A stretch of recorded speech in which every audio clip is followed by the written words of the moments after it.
ప్రతిక్షణం సమాజం కోసం మీ మిత్ర న్యూస్. రైతు రుణమాఫీ విషయంలో రైతులెవ్వరూ కూడా ఆశ్చర్యపడవద్దని, ఆందోళన చెందాల్సిన అవసరం లేదని ఎక్సైజ్ పర్యాటక సాంస్కృతిక శాఖ మంత్రి జూపల్లి కృష్ణారావు అన్నారు. రైతు రుణమాఫీపై మహబూబ్ నగర్లోని జిల్లా సహకార శాఖ కార్యాలయంలో వ్యవసాయ శాఖ అధికారులతో కలిసి మంత్రి సమీక్ష నిర్వహించారు. ఈ సమావేశంలో మంత్రి జూపల్లి మాట్లాడుతూ వరంగల్ రైతు సదస్సులో ఇచ్చిన హామీ మేరకు ముఖ్యమంత్రి రేవంత్ రెడ్డి నాయకత్వంలో 2 లక్షల రుణమాఫీ చేయడం జరిగిందన్నారు. 3వ విడతలో కూడా రుణమాఫీ రాని రైతులకు గ్రీవెన్స్ సెల్ ద్వారా రుణమాఫీ డబ్బులు అందుతాయని తెలిపారు.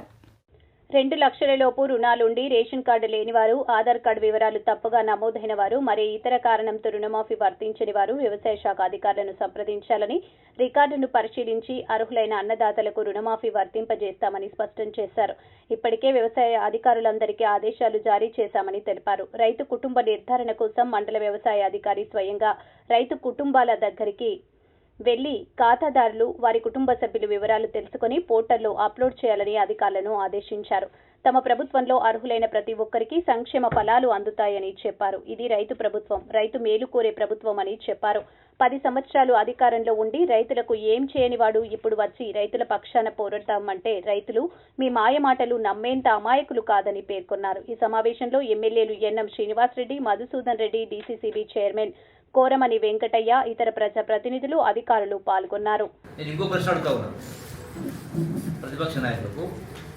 అసలు చిత్తశుద్ధిగా నిజాయితీగా ఈ ప్రభుత్వం ఈ కార్యక్రమం చేపట్టినప్పుడు, ఇన్ని ఇబ్బందులు చేపట్టినప్పుడు దీనికి కారణం ఎవరు?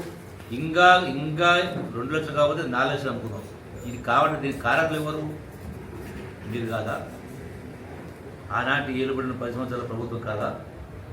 ధనిక రాష్ట్రాన్ని మీకు అప్పచెప్తే ఆనాడు 70,000 కోట్ల రూపాయలు అప్పుంటే తెలంగాణ రాష్ట్రం వచ్చినటువంటి 2 జూన్ 2014 ఉంటే మీ 10 సంవత్సరాల గొప్ప ఏలుబడిలో, పారదర్శక ఏలుబడిలో 80,000 పుస్తకాలు చదివి రంగరించి తీర్చిదిద్దే రాష్ట్రం పరిస్థితి మరి 70,000 కోట్లపై 7 లక్షల కోట్ల పైసలు పోయింది. అది డిస్కమ్స్ కలిపితే అదో 1 లక్ష కోట్లు, అంటే 8 లక్షల కోట్ల అప్పు. అది కాకుండా మీరు అధికారం అప్పచెప్పి ఇదే హరీష్ రావు మాట్లాడాడు. ఇదే హరీష్ రావు నాకు బాగా జ్ఞాపకం ఉంది. స్పష్టంగా మాట్లాడు ఏమని? బంగారు పల్లెల్లో అధికారాన్ని అప్పగించమని. ఏముందే బంగారు పల్లెలు అప్పచెప్పింది? 8 లక్షల కోట్ల అప్పుల చిప్ప చేతికి ఇచ్చింది. ఇచ్చి మళ్ళీ ఏమంటారు మీరే? ఎందుకు చేస్తున్నారు రుణమాఫీ? ఇంకా మిగిలిపోయినాయి కదా అని మాట కొద్దిగా కూడా ఇంగిత జ్ఞానం ఉండాలి, కామన్ సెన్స్ ఉండాలా? ఈ మొత్తం వ్యవహారానికి సూత్రధారులు మీరు. ఇంత ఘోరంగా పరిపాలన చేసి ఏం కోరుకున్నారు?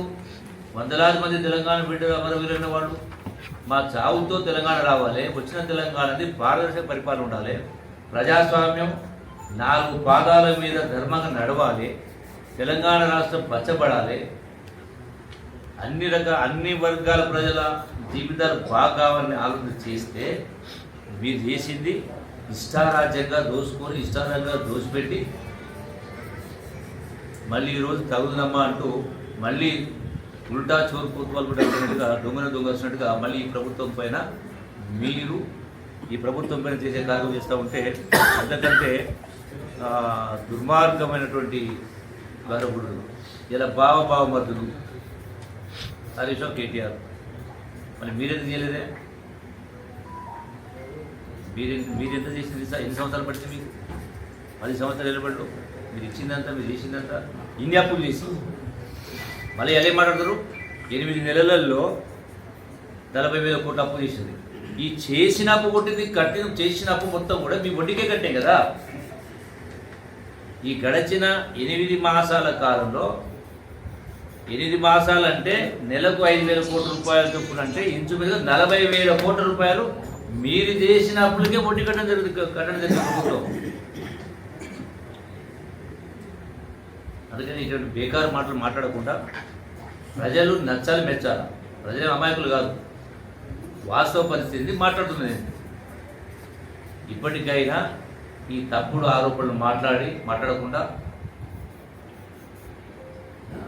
అసెంబ్లీ సాక్షిగా చెప్పడం జరిగింది చాలా విషయాలు. ఇటు బుద్ధి తక్కువ మాట్లాడుకుంటే ప్రజలు హర్షిస్తారు. ప్రజల్ని మభ్యపెట్టి ఏదో రకంగా ఏది పడితే 4 నరలేనట్టుగా ఏది మాట్లాడినా కూడా ఈ ప్రజలు వేస్తారంటే అది పొరపాటు, అది మీ అమాయకత్వం, మీ అవివేకం. బుద్ధి చెప్పింది మీరు. ఇప్పటికైనా సిగ్గు తీసుకున్న ధర్మం చేయండి.